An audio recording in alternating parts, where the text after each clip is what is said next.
Hello there everyone, how you doing today? I've got 3 mysterious r/no-sleep stories that will leave you baffled. If you enjoy, like and subscribe, leave a comment down below, and hit that notification bell. Maybe share this video around. Now without further ado, let's get started, shall we? I pretend to speak to the dead for a living. This client convinced me it was time for a career change. Written by Middle O'Fitty. I'm a crook. I can tell you that now. I'm out of the business. I profited off grief and put a price tag on hope.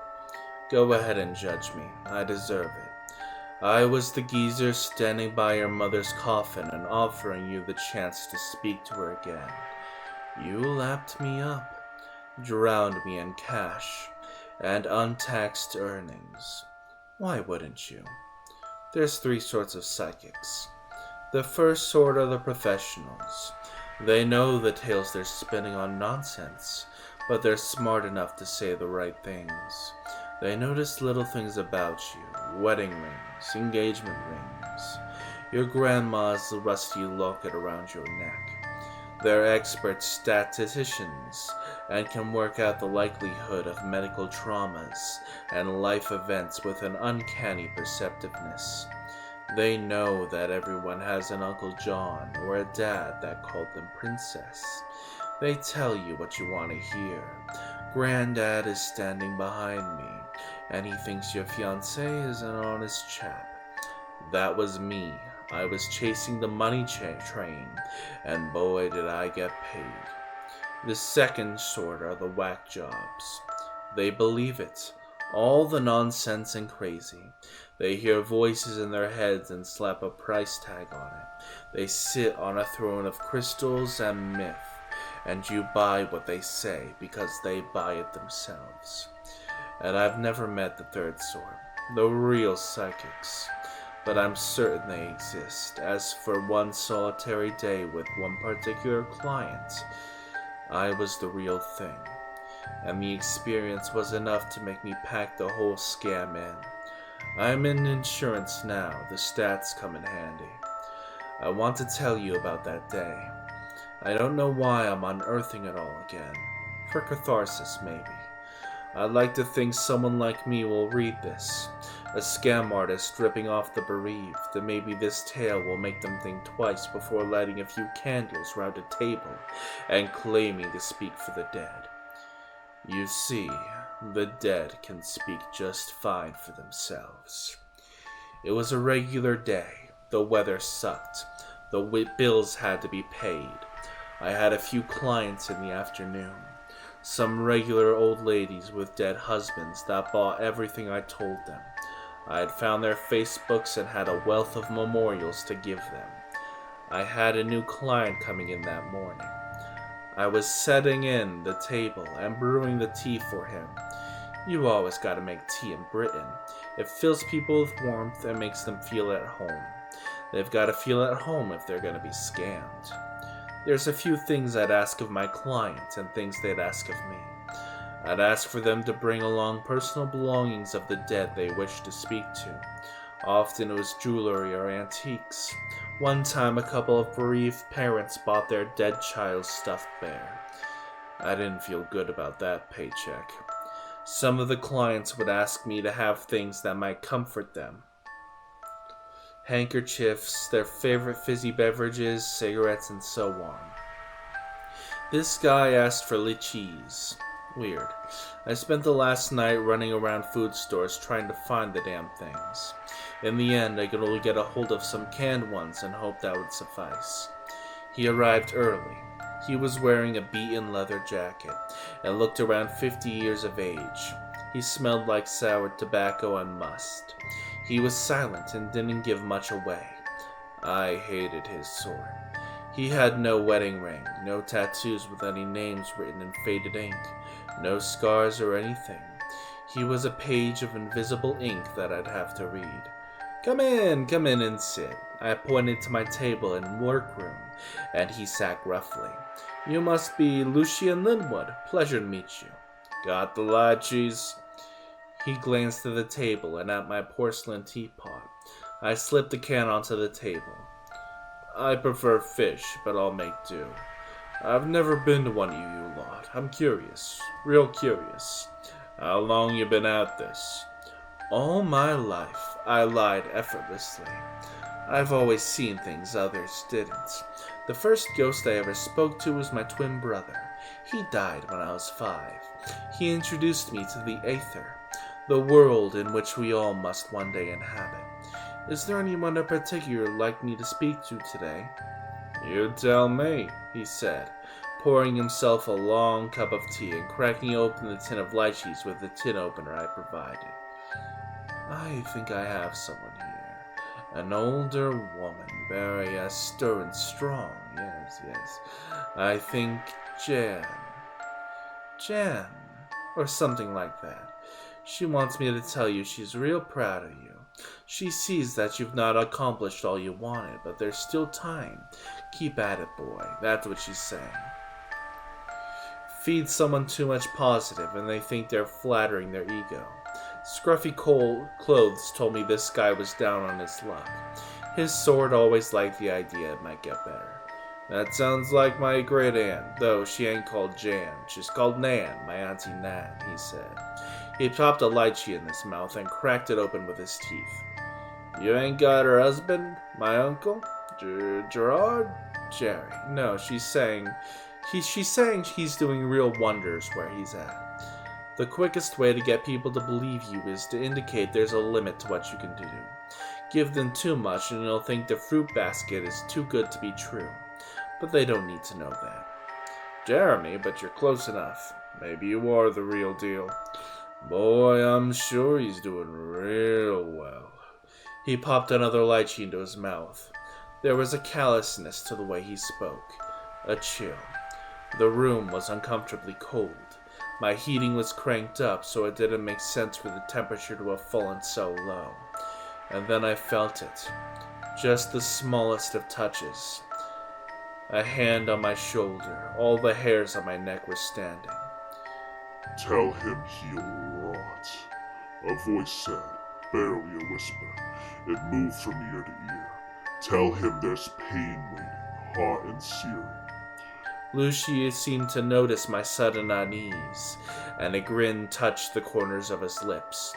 He popped another lychee into his mouth and savored the crack as he split it apart in his mouth. Its juices dribbled down his chin. Tell him Harry Hayweather is waiting for him, and he won't catch me by surprise this time. The voice said, a wisp behind my head. I flinched around to look behind me, yet there was nothing. Just a small, floating specter of dust. Got something for me? Lucian asked. Yeah, I have Harry Weather. He says he's waiting for you. For the first time in my career, I told the truth. Lucian smirked and popped another lychee in his mouth. It cracked apart like a shattered skull. I was dumbstruck. My fingers were numb and the backs of my ears uncomfortably hot. Oh, I'm sure he's waiting. Can't wait to see him again. He was one of my favorites. Lucian took great delight in his words. My hands were shaking and my nerves were shot when the second voice came, weak and frightened. Ask him why. Oh, why me? It said, lonely and longing. It's Fred Boyd. Ask him why. Did he even know my name? I've got Fred here, Fred Boyd. He's asking why, I said, and Lucian shifted in his seat. Why not? Pleasure. It's why we do anything, isn't it? Us humans. We've got urges to tickle. Appetites. Lucian shrugged. Life would be a lot simpler if we all did just what we wanted. To heck with the consequences. To heck with everyone else. What appetites? My voice was uneven and shaky. He shrugged and bit into another lychee. Crunch. The noise made my back straighten up. Take the freaking lychees off him. Another voice came. This one was angry. It was deep and booming, and nearly shook me out of my seat. Take the freaking lychees off him, that's sick. Mother freaking Satan, take them off him. This is Gary Tunnock. Tell him I'll rip his eyeballs out. Tell him, you freaking tell him now. I've got Gary Tunnock here, I said. I reached for the tin, but Lucian snapped them back. Specters of dust floated around the room, illuminated by the wobbly candlelight. It was real. Spirits of the dead, all of it. They were all around us drifting. But why were they drifting around Lucian? Why were there so many, and all of them men? Angry, furious men.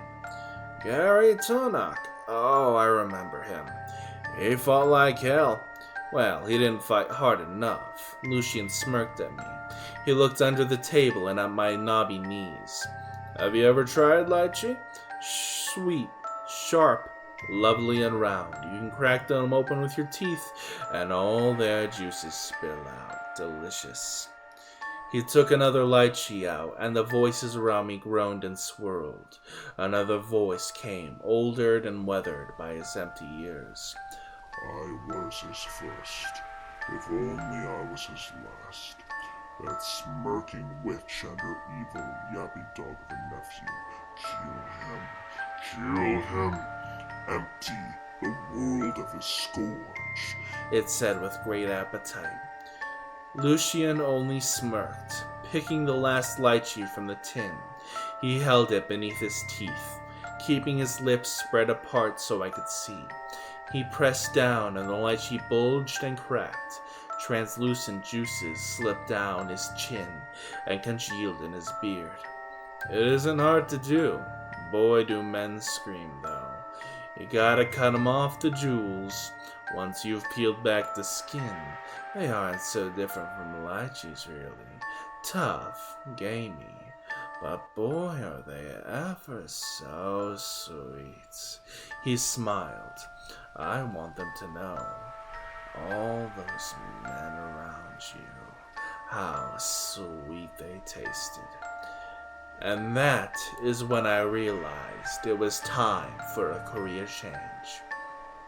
The Strange Happenings at the Old Carnival Grounds, written by Twin Poodle Parfait. I never thought I would be the one posting here, but the events of the past few weeks have left me with no choice.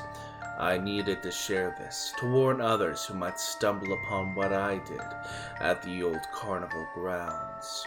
It all started innocently enough.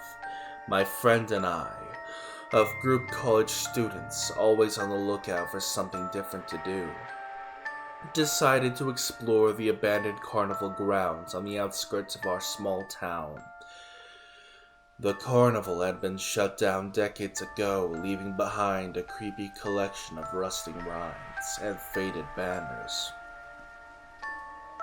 We entered through a broken gate, our flashlights cutting through the darkness that seemed to cling to the place.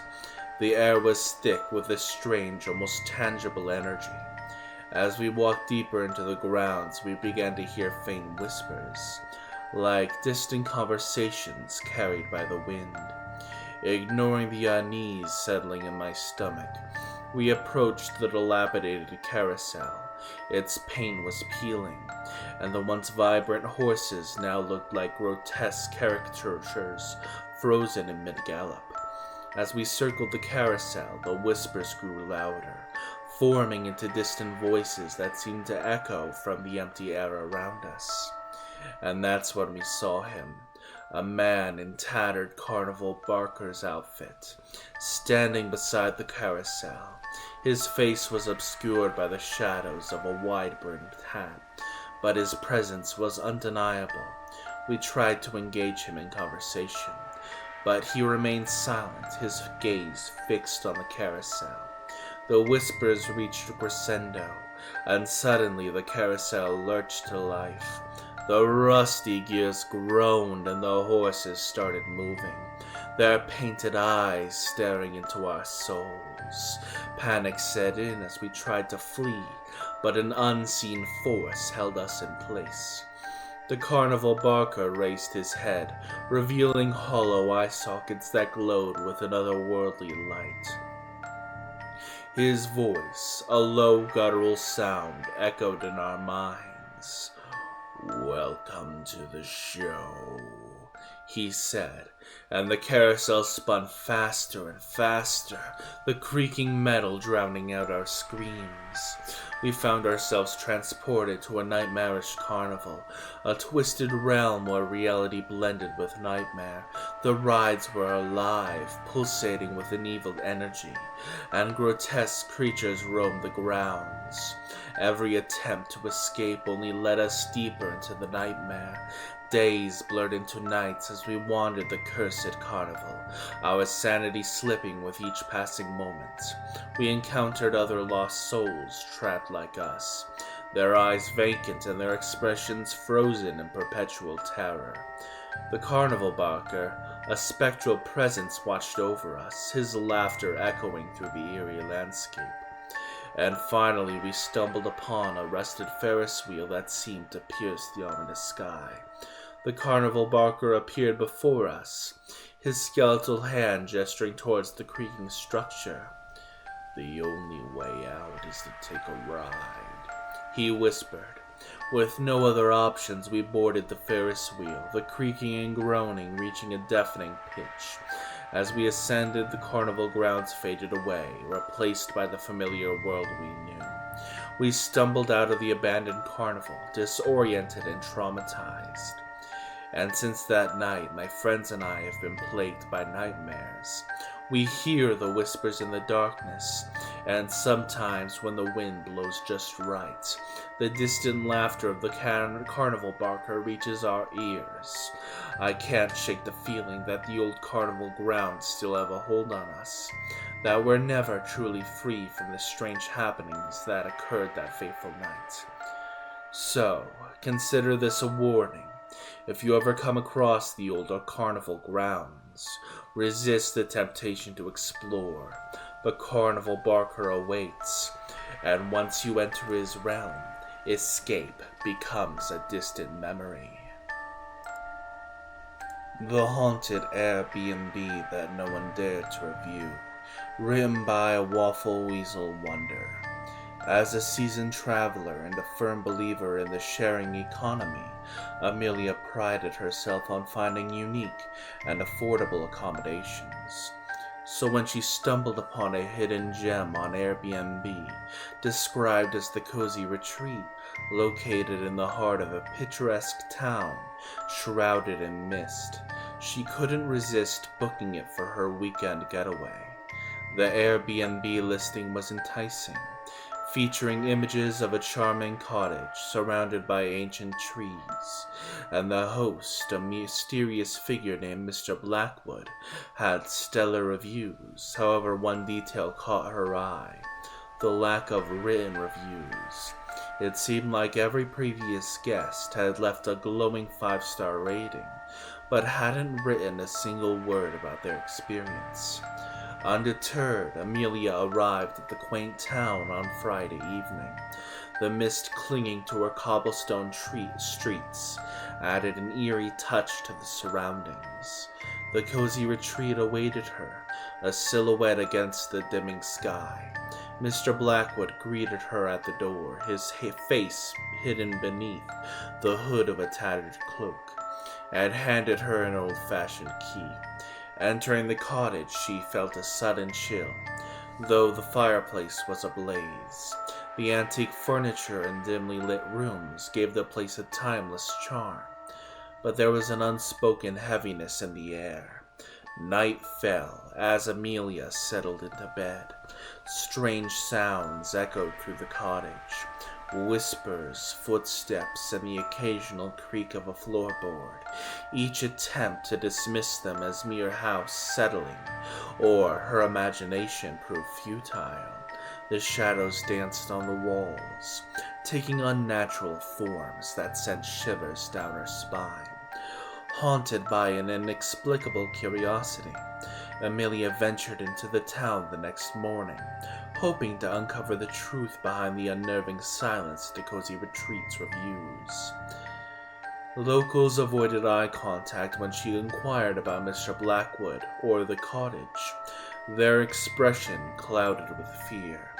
Determined to unravel the mystery, she delved into the town's history, discovering a dark tale of a family that had lived in the cottage centuries ago. Whispers spoke of a tragedy, an unspeakable event that had left the place tainted with a lingering malevolence. As the night unfolded, Amelia's courage waned. The once charming cottage transformed into a labyrinth of horrors. Shadows materialized into ghostly figures, and the walls seemed to breathe with a sinister energy. Desperate to escape, she found the front door sealed shut, trapping her within the malevolent embrace of the cozy retreat. Terrified and convinced the spirits of the past sought retribution, Amelia took the one place she could share her harrowing experience. With trembling fingers, she recounted her nightmarish stay, pleading for guidance or anyone who faced a similar haunting.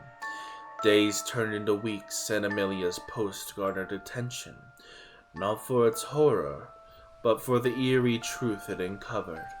A flood of replies from others who stayed at the cozy retreat, but dared not leave a written review emerged. Each story mirrored hers, revealing a collective silence, born out of fear and an unspoken agreement to protect others from the malevolent force within the seemingly charming Airbnb. As the tales multiplied, a chilling consensus emerged. Mr. Blackwood and the cozy retreat were entities of darkness, preying on unsuspecting souls who dared cross their threshold. The haunted Airbnb had woven a web of silence, concealing its horrors in a tapestry of 5-star ratings, forever haunting those who sought refuge within its walls. The town's chilling secret was now laid bare for all to see, thanks to the brave souls who broke the silence and shared their haunted experiences. That's the end of today's video. I hope you enjoyed the 3 stories I had for you. I will see you all next time. Hasta la pasta.